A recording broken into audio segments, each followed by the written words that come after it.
We have the blue Man of the West player Andy at the bottom side against the red Elven player RWK at the top side. And I also forgot to zoom out. You know, now I will be forced to cast like this one. My bad. If early barracks coming up for the Elven player after the first Malone 3. On the other side, we see two farms coming up for the Man of the West player RWK. Andy Brandy, sorry. Andy Brandy is playing the man. So the clash of good and good in the very first game. And I'm assuming because of the early barracks, the Elven player RWK is planning to creep with the pikeman.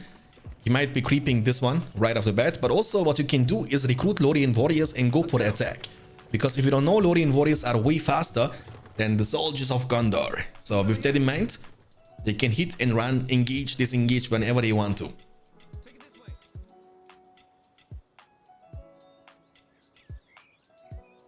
Okay, so pikeman opening.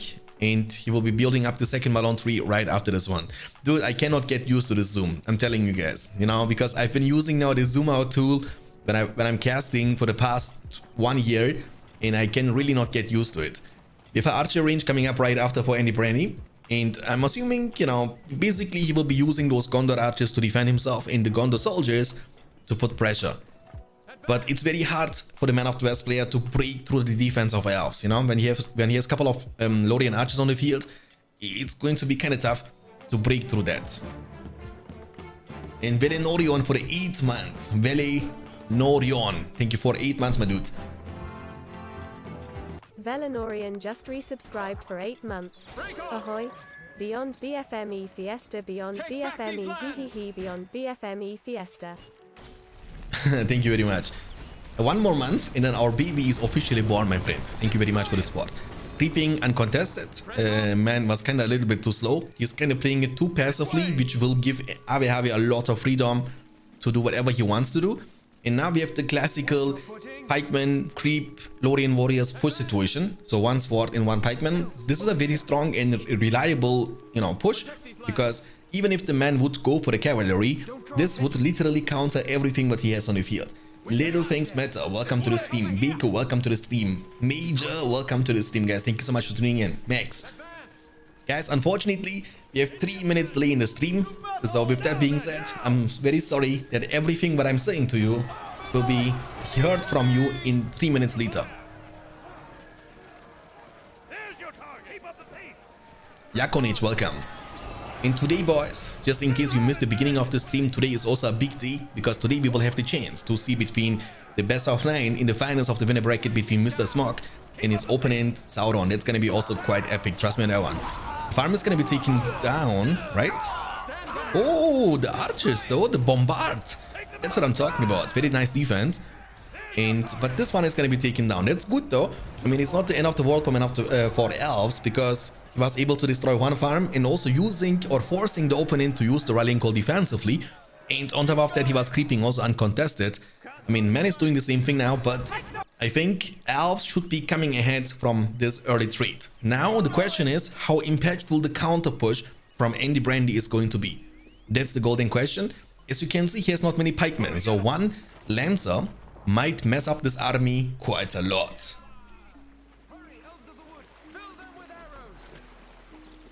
Okay, Benz, my friend, I can't wait for it. See you later. Okay, creeping action is going on. I mean, not creeping action is going on. Fighting action is going on. That's what it is. Gondor archers, they are 2 against 1.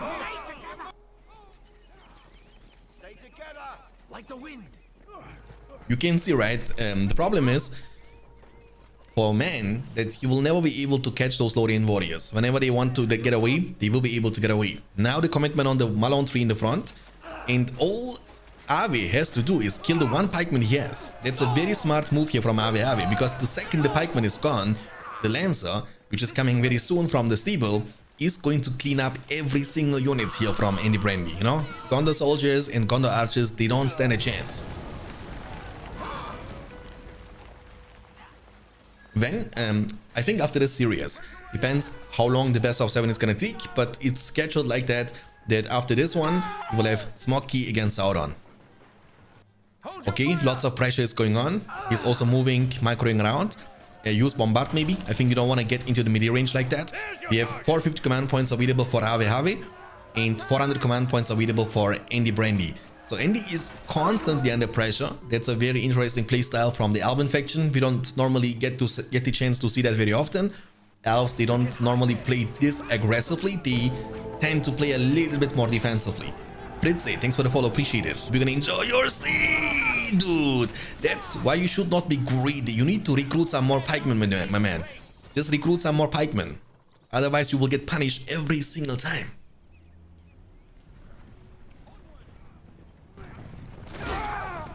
I mean, this is a nightmare situation, my friend. This is a nightmare situation. That's so much value and money he will be losing for absolutely no reason. Look at this Elven army though. I mean, he has also no pikemen. It means also one Gondor Knight can actually achieve so much. And remember, men have a lot of support for the cavalry. That means he can easily recruit Eomer, the Horse Lord of Rohan, to support them constantly with additional leadership, which will make them way stronger than those Rivendell Lancers.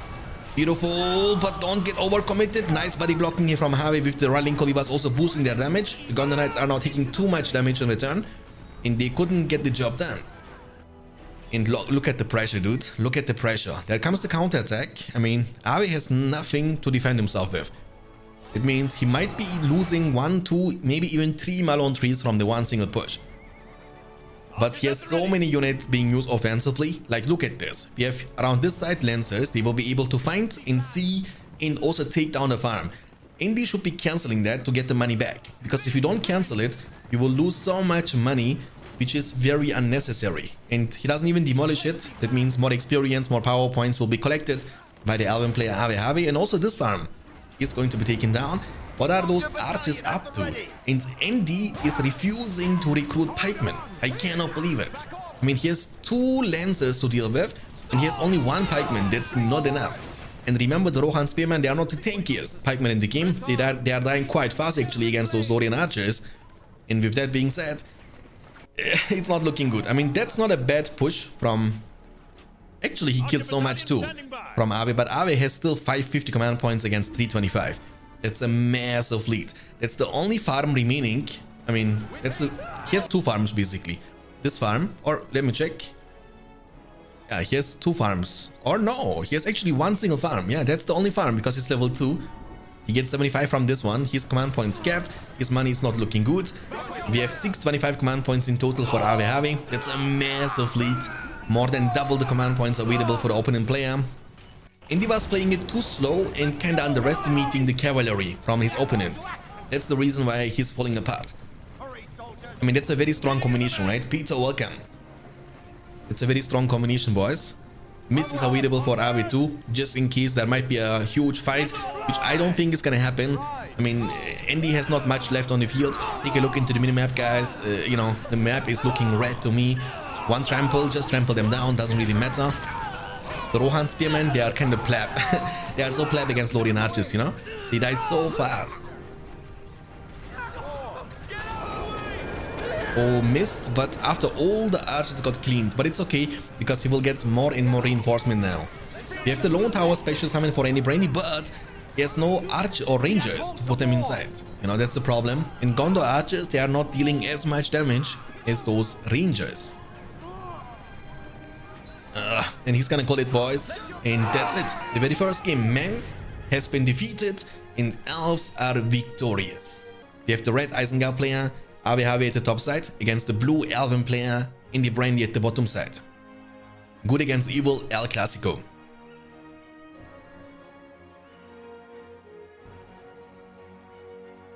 And you know, we have seen this game, or the start from the Elven faction also in the previous game. Malone 3 into a very early barracks. It was working out quite nicely for Ave, but one of the reasons why it was working out that nicely is because of the playstyle, the defensive playstyle from the Man of the West player Indy Brandy. But I don't think Ave is planning to do the same. He will actually... Nah, never mind, dude. I take it back. He will go for 4 Furnace opening. It's a very economical opening now for the Isengard faction.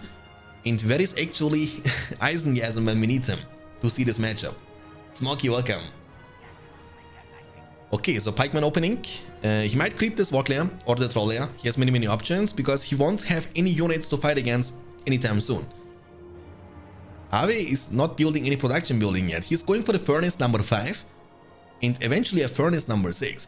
Maybe with this eco, he can easily build the Uruk pit the Ward Pit at the very same time.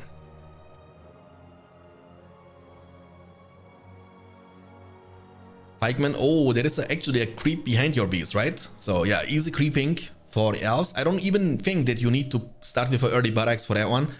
I don't think this creep is going to be contested anytime soon. And what is Isengard up to? Dude, he's not getting punished for that because of the playstyle from Elves. If he would have started with one Lothian warrior, I'm telling you, he would easily been able to take down 12. Dude, it's so annoying, this thing. So they are like a giant schlong in front of my face, you know, get this thing out of me. The Ward Pit and Uruk Pit, just like I was talking about, because he has the eco. He has in total now 1, 2, 3, 4, 5 furnaces, which is a lot of money, and he's getting away with it because his eco is going to be untouched for the next minute too. It's a very defensive playstyle. Because look at that, Pikeman into Lothian archers into the second Lothian archer, but Avi will get a chance to get to the Ward Pit level 2 whenever he wants to, right? He will have a lot of eco. Maybe he's kind of predicting the defensive playstyle of Elves against Isengard in this matchup. And for that reason, he's, you know, it's about mind gaming, right? It's about the strategy to counter the strategy from your opponent. Creeping action, what is he doing? What is he doing? He's like, where is the troll at? Let me dance around the rosy.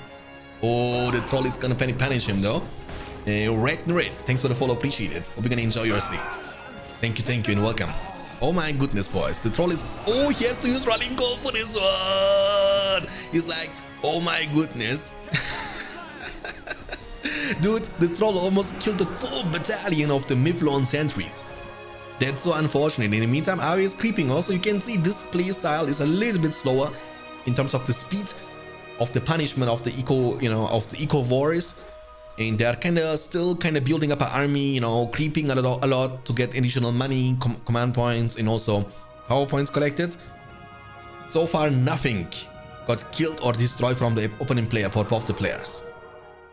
Crossbowman for the defense. One more crossbowman for the defense. More war packs. Pikeman now just in case to counter the enemy cavalry. Avi is creeping the layers in the middle of the map. That's gonna be the second and the last. We have now the troll layer on the left and this defensive layer from Avi. The inn will be also captured for Elves. That means he will get the chance to recruit the the defenders of the Middle Earth, you know, the Rohan peasants for 150. They are cheap, but they are also not very good. So they are a bit more expensive than Goblin warriors, but I personally don't like them. But it's okay. You can get like an additional barracks. They are good enough to harass buildings when there is no defense. But if there is a crossbowman, they will be going down quite fast, you know? Ictelion, welcome. We have 3 minutes delay in the stream, boys. 3 minutes. Stable now, level 2 stable. Okay. I mean, we will see Lindens. Oh, there comes the first commitment. The Malone tree is going to be taken down. The Ward Packs with the whole ability, they are dealing, you know, great amount of damage. The Pikemen, they gotta move. Oh, they are getting so punished for it though. I mean, he might lose a lot of the Ward Packs, but it's okay. Destroying one of the starting Malone trees is huge, because that's gonna delay the Malone tree to hit level 2 anytime soon, which will in long term snowball the lead in even harder for Isengard player. We have it, as we are talking, we have 600 command points already for Avi. 600. That's a lot of command points in the bank. It means also lots of money income for Isengard. 3 power points collected after the war chant, which is still available. And we have only 500 command points. I mean, he was up to 550, but he's gonna drop down to 450 as he lost 2 Malone trees to those war packs. And losing the war packs now, it's okay, because with 600 command points, you can keep recruiting not only more, but you can even build the second Uruk pit.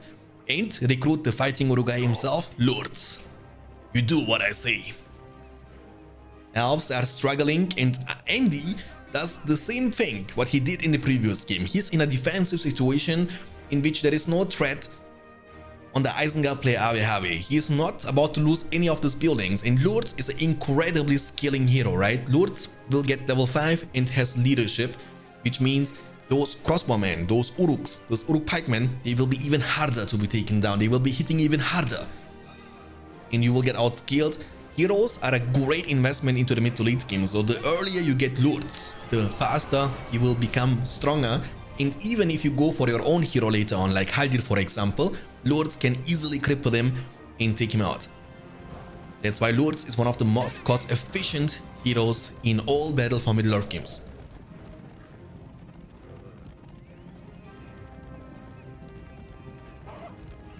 Okay, I mean, that's the thing, you know. Videra said it in the chat. When you know what your opponent is up to, and trust me, Andy and Avi, they played a lot of games against each other, you know, for practicing, tournaments, you know, Champions League.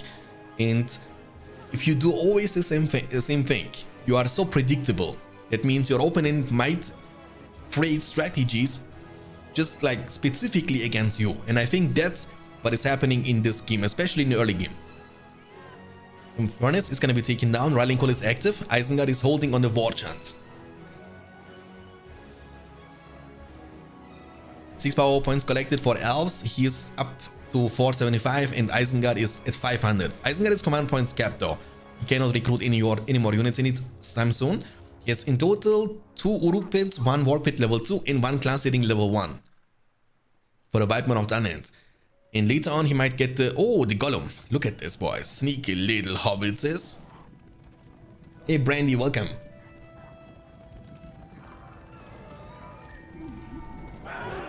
Deadwood, welcome. Thanks for tuning in.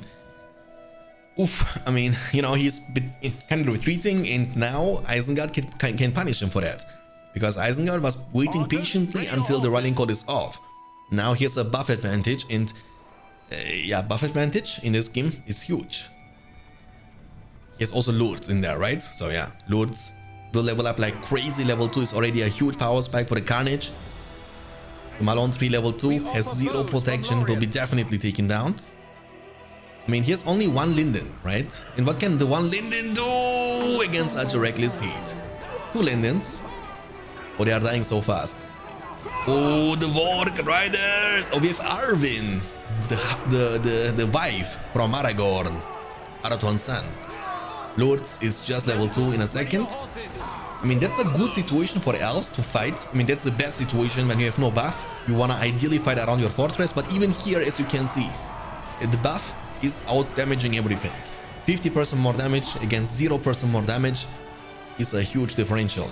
And not only about the damage. When it's only about the damage, I think it's okay, but it's about the 50% armor you get, which makes your units extremely tanky. Now, what is he doing? He's fighting against pikemen in a one-on-one situation. That's not good. Yeah, he has 10 power points collected. He might go for the mist.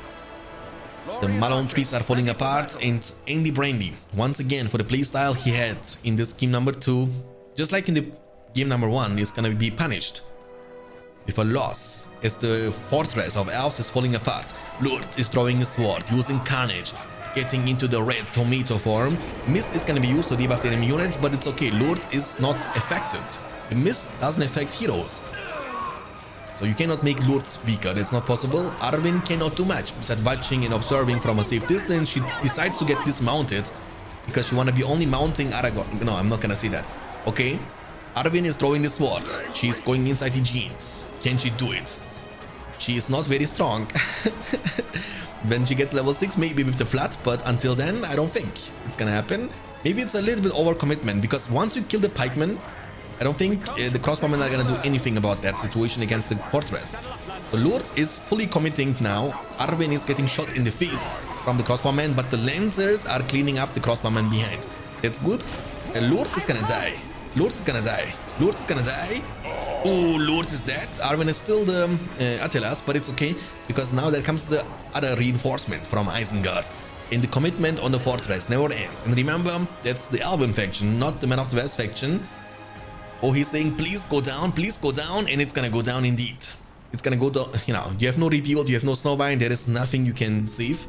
I need to restart my PC and desync. Maybe he has some lags in this game, so we need to eventually wait for them a couple of minutes for the game number 3. Hey TTC, welcome. Good day. The Kaiser, welcome. Thanks for tuning in. We have the red Goblin player AWHW at the top side against the blue Elven player in the Brandy at the bottom side. Kwashi, thanks for the follow, appreciate it. Hope you're gonna enjoy your stay. Thank you. Just in case you missed it, guys, I have to repeat myself, you know, just in case you just tune in. We have 3 minutes delay in the stream just to avoid fiesta discussions about stream delay. We have 2 Malone trees coming up for Elves, and this time he's not going for the early barracks like in the previous game. And Ave is building 2 tunnels. So on a map like this, you can actually afford to build multiple resource buildings before any production building. So basically you can easily build up 4 tunnels before you do anything else. And I think that's going to be the plan from Awe. Tunnel number 3 is coming up, and I'm assuming he's going to go for the tunnel number 4.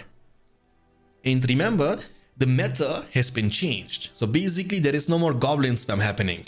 The goblin players, they like to go for half-throw swordsman action. But if you keep spamming them, the Mirkwoods in long terms are gonna out-damage you. So a couple of Mirkwoods can still hit like a truck even though they got nerfed this patch. They are still the best archers in the game, but also the most expensive. So for that reason, in order to afford them, in order to be able to recruit them at the first place, you need to make sure that your eco is looking good. And Elven faction is not the best eco. In fact, it has the worst eco in the entire game from all 7 factions.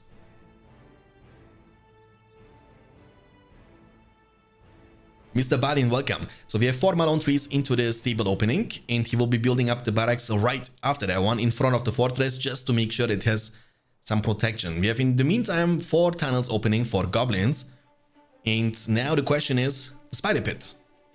Level 1 for the spiderlings, and at the same time he's building the goblin cave number 1.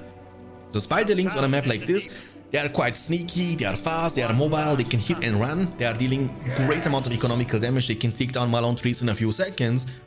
And with that being said, they are a great choice in my opinion. But creeping is always solid because the weakness of the evil factions is the lack of sustain and recovery, and with level 2 this weakness is eliminated. Oh, nice one though, he's touching them and the works are goners. Dude, it's always so amazing to see how easy creeping actually is. You know, I'm a BFME 1 player myself, and in BFME 1 creeping a war player is like a very hard task. You know what I'm saying? You need Gandalf for that. You know, but here literally an orc warrior can do the job. Okay, creep uncontested, obviously they're gonna get level 2 after that one. We have in the meantime Revender Lancer, and he might go for the Lindens later on because the upgrade for the stable level 2 will only cost you 200, right? It's a cheap upgrade and it will make the production speed faster. Your building is gonna get tankier and you will be able to recruit the Lindens. Lindens are a good anti-cavalry unit, so basically you can take down Spider Riders quite fast and easily. For me, Spider Riders, they feel really underwhelming. They don't really feel very strong. But as I heard, they are also working already on the beta version for the upcoming patch, the patch 8.6. I mean the version 8.6 for the patch 2.02. Creeping is not going to be possible with archers all alone. You cannot creep the lair, they deal almost no damage to it. You will need like literally 2 hours to creep a single lair. But you can sit here and kill them as they are respawning all the time. You know, get power points collected this way. I'm doing good, man, thank you so much. Big boy PP, and would you look at that? Mr. Balin for 3 months. Thank you very much. A quarter year. Win a Sauron or Smog, win 1,300. They need to still win the grand finals, but they have a huge chance. Subscribed for 3 months. Ahoy! Balin is the best nice guy ever. There are 3 finals in a double elimination tournament. There is a finals of the winner bracket, finals of the loser bracket, and grand finals. But the winner between Sauron and Smokey will at least win $600. At least. And the $1,300 is a prize pool which will be splitted between 10 different players. So it's not like the money goes only to the winner. You want to make sure to reward people even if they can reach the top 10. This way, that's gonna be the first of the kind, and that's all possible because of Optin Humanity's generous donation. And for that reason, the top 10 players are getting rewarded. Oh my goodness, man, the spiderlings surrounding them and taking them out. Oof, that's rough. That's a lot of money lost. Plus he lost the Malone tree, plus he lost the rallying call. So it's a lose situation for the Elves, and that's not a good sign if you are 2-0 behind and losing a fight like this in front of your base. The builder now is gonna get in safety by building a wall up, but he also lost the Malone tree prize. And you know, during all this time, not to mention that goblins are basically and literally untouched. Spider pit level 2 for the Spider Riders. I mean, he has such a big advantage now. Look at the minimap, boys. We have 450 command points for Elves and 600 for Goblins. And remember, Goblins, they can always buy those Barrow expansions to increase their command points even more. The Lindens now. How good are Lindens though against Spiderlings? That's the big question. They're not the best. I mean, only one of them. You need maybe more of them. They also cost 80 command points each, so they are actually quite expensive in the command points department. They cost even more than Goblin Spider Riders. Okay, the question is... Oh, there comes a Goblin Swarm, guys. The squad. War Chant is on cooldown, Rallying Call is on cooldown, but... Oh, what is it doing? They are both shooting, you know, artillery on horse. 3 battalions. But the pikemen, they are forcing the spiderlings to retreat. But in the meantime, there are these spiderlings here from the bottom side, and also more goblins coming from the front. And during all these fights, Elven player Andy Brandy is gonna lose a lot. Malone 3 number 1 is down, Malone 3 number 2 is down, and his command points are shrinking. They are getting less and less and less and less. It's gonna drop down to 350 very soon. And in the meantime, once again, goblins are untouched. And if goblins can get a lead like this, they can easily snowball the lead into a massive victory. 10-minute delay, 3 minutes. Gandalf, my old friend. This will be a night to remember. Gandalf, my old friend, this will be a night to remember. Big Boy PP, dude, I love to say your name, dude. That's such a nice name you have. Maybe you're trying to compensate something, Big Boy. Oh, the Lancer is going down. It's unfortunate. Very unfortunate. 6 power points in the department after the rallying call, and goblins are up to 10. And this 10 will be invested into the Spider Alliance special summon, which will be used now. He's saying, I am freaking trash at this moment. I mean, maybe he's not playing confident, you know, he's not playing confident against Ave, and that's gonna be the victory game number 3, boys. We have the blue Isengard player Andy Brandy on the right side against the red Mordor player Andy Brandy Ave on the left side. Sorry, we have not 2 times Andy Brandy. That would be kind of awkward and kind of cringe. That's not the case, but that would be the case in this tournament because there was a person who was having 3 Smurf accounts. Just in case you don't know, like we had 3 times the same player in this tournament with 2 different nicknames. I mean, once with his own nickname and then 2 with his Smurf nicknames. And yeah, rules are rules, and we had to kick him out. Thanks to the detectives of the Middle Earth. Dude, we have so many detectives, guys. The amount of screenshots I got which kinda showing me the proof that this guy was smurfing is kinda insane. So many detectives, you know, detective cannons. 3 furnaces, and we have a Orc Pit opening for Isengard. On the other side, we see Slaughterhouse, Orc Pit opening for Mordor player Ave. So War Packs, they are of course going to crush those orcs, but the question is, how many orcs are going to be on the field? That is the golden question. Because Mordor is legit able to build like 5 Orc Pits at the very same time, and because they cost, you know, they are the cheapest in both terms, money and command points. It means even if when you have like 400 command points, you can still spam so many of them, you know, so many of them. The War Packs on the other side, they cost 10 command points more, so it's not much more, but it's efficient, right? 3 of them means 4 of the orcs in terms of command points, and also they cost 250 each, so they are not cheap by all means.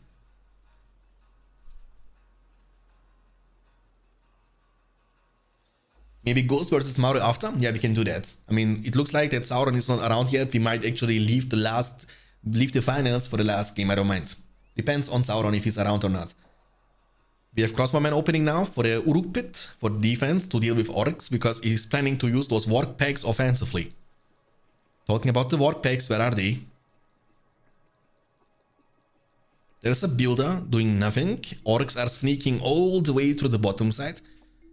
Isengard won't be able to see them, but the thing is, orcs, they are not dealing too much damage. So basically he has time for the Crossbowman to enter, and that should be easily defended. 3 Orc Pits, you can see the positioning, right? So Ave is making sure to position them right in front of the resource building. This way, the Warp Packs, they cannot really engage because they will get body blocked. And if they come all the way around, they will be shot from the fortress in the face multiple times. So it's, oh, the builder maybe? Hey, yabba dabba doo, the builder, eat. He's S abusing it. Pressing S moving. That's the worst and the most annoying mechanic in the game. You know, when you press S, you move, you press S again, you can actually get really far away. You know what I'm saying? Burp. The slaughterhouse is gonna be taken down.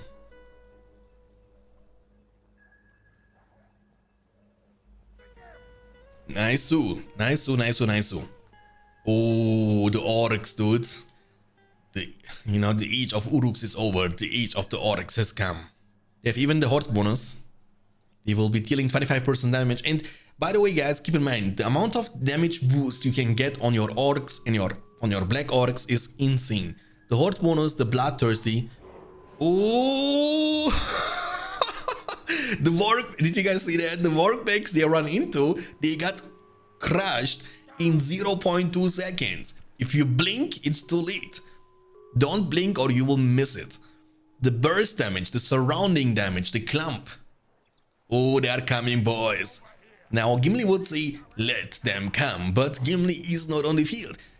The furnace is getting demolished by Andy Brandy. That's a huge push, you know. Quantity has a quality at its own, so basically it doesn't really matter they are individually weak.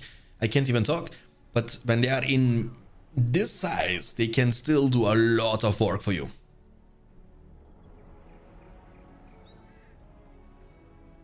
Saruman is challenging Sauron. Very true. What is wrong with smurfing? I mean, you can let them smurf all you want if you do something like this, but it's wrong for me because it's a cash prize tournament and it's not fair to smurf. It's against the rules, and rules are rules.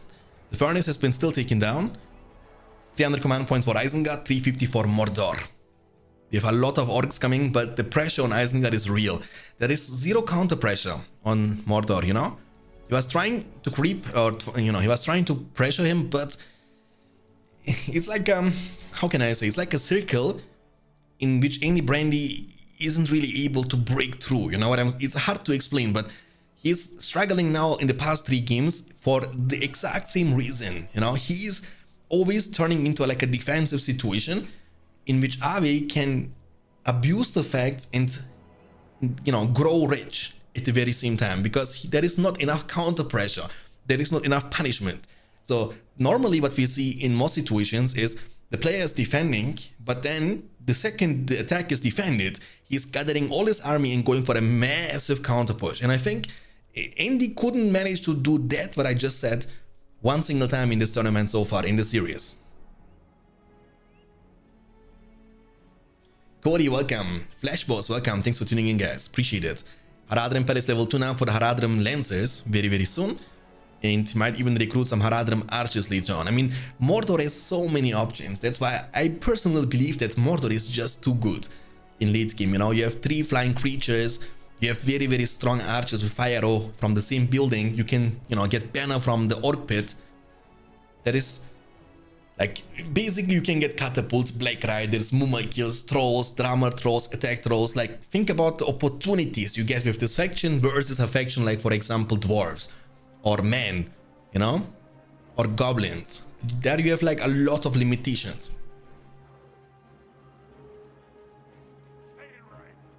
Nice videos on YouTube, BFME 1, and thank you so much for watching them, you know, really means a lot. I hope you guys didn't get triggered of me actually, you know, kind of baiting you today with the BFME Reforged video. Didn't want to actually, you know, trigger you. That's not what I was intending to do, my friends. Age of Mythology, yes sir, I like Age of Mythology. That's my second most favorite RTS game. Or the build has been taken out from Mordor, that's good. Andy is actually holding this game way better than in the previous games, but the thing is that holding against Mordor is not gonna get you the victory. That's a devastation from Andy Brandy. He's now up to almost 2000. He might recruit now a hero like Lourdes or Sharku, or save up a bit more than recruit Saruman, which can also be useful, by the way, in this situation, because Saruman is the only way Isengard can get fear resistant. And Mordor has lots of ways to fear your army, right? We have the Drummer Trolls, Roar ability, even the Gate Watcher expansion can do the same. So fear resistant again. Oh, okay. Nice micro here from Avi. Avoiding the 2 pikemen left from the battalion. Once they are gone, he might recommit. Oh, now he's gonna buff his own army there, right? Yes, sir. With the double buff eventually. Oh, this is gonna be tough to defend. He has no Warg Riders on the field. That's the problem. The Warg Pit is still only level 1. And you need some units to trample down those orcs. Because that's the easiest and also the fastest way to kill them. And if you can't do that, it's hard. It's very hard. What's wrong with cheating? Yeah, it's like, hey, what is wrong with smurfing and making 8 smurf accounts in a tournament? Oh, it sounds reasonable to me. Sometimes the questions, you know, it's very tilting. This will be a night to remember. This will be a night to remember. Lori, welcome to the stream, my dude. Hope you're gonna enjoy your stay. The Warp Pit is gonna be taken down. The Furnace is gonna be taken down. Isengard is trying with Black Orcs, trying to fight against Mordor with his own weapons.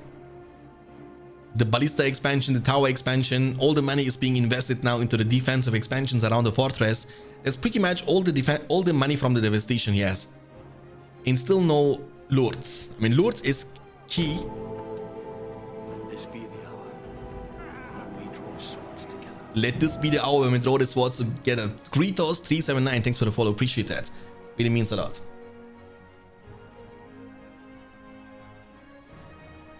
No, I'm not talking about that. I'm talking about a player who is signing up with his own name and making at the very same time 2 different names. So basically playing in the tournament 3 times in 3 different groups. He's like playing, he's in the same group twice, and then he's also in a different group, which is eliminating the chances for other people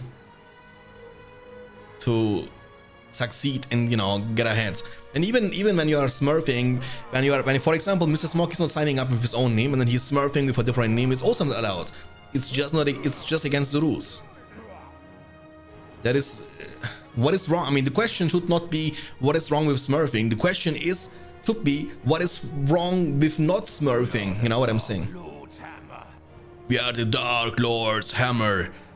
Oh, here's Creeping now for the big fight. 600 command points versus 450 command points, boys. The industry money. Oof. And the second the flyer joins the battlefield, good luck. That's why you need Lords. Not because of fear resistance, because Lords doesn't give you that, but Lords gives you additional DPS, which will be extremely helpful to burst down those, you know, creatures like trolls or Felbees or Witch King on the flyer way faster. Oh man, look this army, boys. The clash. Quality versus quantity.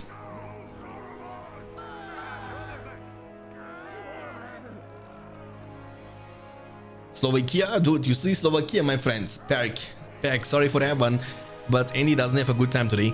It's like a bad thing. If you lose 1 or 2 games, then it's very hard to break through this curse and then start winning games. You know, that's like, it happens to everybody. You know, you have like you start on a bad foot, and then the continuation, it's very hard to break the curse and actually start playing very good again, you know? And I think that's what's happening to Andy Brandy. He's normally a very good player. Keep in mind that Andy Brandy doesn't play Rise of the Witch King a lot. I think I have not seen him playing Rise of the Witch King beside in the tournaments, and then also during the tournaments just to practice for the upcoming matches. He normally plays way less Rise of the Witch King than, for example, Ave does. And it's, you know, very impressive still. I know people don't like to hear that when I say if somebody is able to play more than 1 game at a very high skill level, it's impressive. So I gotta give Andy Brandy that. And also Andy Brandy was the most active player in this tournament. He was the first one who was able to finish all the matches in his group stage. And those players are needed, you know. With them you can run a 128 player tournament and finish it within like 2 weeks. From some players, I have like the feeling they are like president of the United States or something, you know what I'm saying? They are always busy, they cannot afford to play like 1 series in 2 weeks.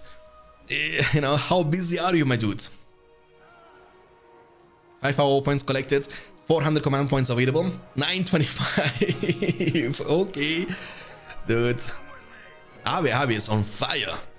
And look, trust me now one, guys, he's looking for the revenge against Sauron, because Sauron was the one who was kicking Ave down to the losers bracket, and there is a big and high chance that we might see a revenge match in this tournament.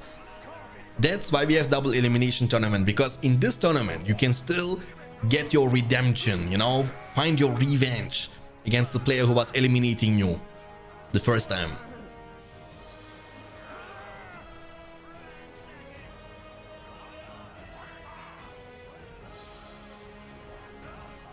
I mean, smurfing, generally, if you play like on Game Ranger with a different nickname against other people, I don't care. But if it's a big tournament with a big cash prize, it's definitely cheating. especially when you play with different nicknames 3 times in a tournament. You triple your chances of advancing and deny your opponent to advance. Oh my, he was using devastation, that's why he has so much money. Mordor is rich, boys. Mordor is rich. He is almost at full command points population. 1000 is the limit. You can't have more than that. Isengard is in a perma defensive situation. He can't break through that. He can never go for a counter. He's trying, but he cannot afford to split his army because his army is already getting outnumbered like 5 times. And if he splits them, there is going to be even a bigger number differential between the army of Isengard and Mordor. So yeah, long story short, Ave can do whatever he wants. He can expand offensively, he can get all these buildings to level 3, get from each of them 100 command points, while the furnaces, there is only one single furnace level 2. There is not a single furnace anywhere close to level 3. It means the money and resource income is definitely not the best. 425 versus 925. Mordor has now a fell beast, boys, and his name is Camule. At this point, you don't even need to go for the second fell beast. Just hide him, don't even show him. Go for the Witch King and come then with all, you know, can you imagine? You hide them because you don't even need them for pressuring right now. You can hide them and pretend like you have none, and then you go for the second, you go for the Witch King, and then you come with 3 flyers at the same. Oh, look at this. He has already 2 flyers, and he's hiding them. He doesn't even show them. Oh, he will show them now, I believe, to this Uruks. Oh no, he doesn't want to show them, boys. You can see he's hiding them. This guy is planning now to recruit Witch King with 5,000 in the bank, and then he's gonna come with 3 units at the same time. Slovakia, dude, I didn't even know, guys. How many people are from Slovakia in the chat? That's unbelievable. Or are you all brothers and sisters from Indie Brandy? Oh, he showed them now. That's unfortunate. I wish he wouldn't show them and give Isengard the little hope, you know? Here's Sharku. What can Sharku do? Look at him. Look, he's like poking, you know, poke face. Poke champ. Take a screenshot from this guy and make an emote, you know? The Wildmen are getting eaten alive. 1 attack is all it takes to almost kill a full battalion of Wildmen Extrovers.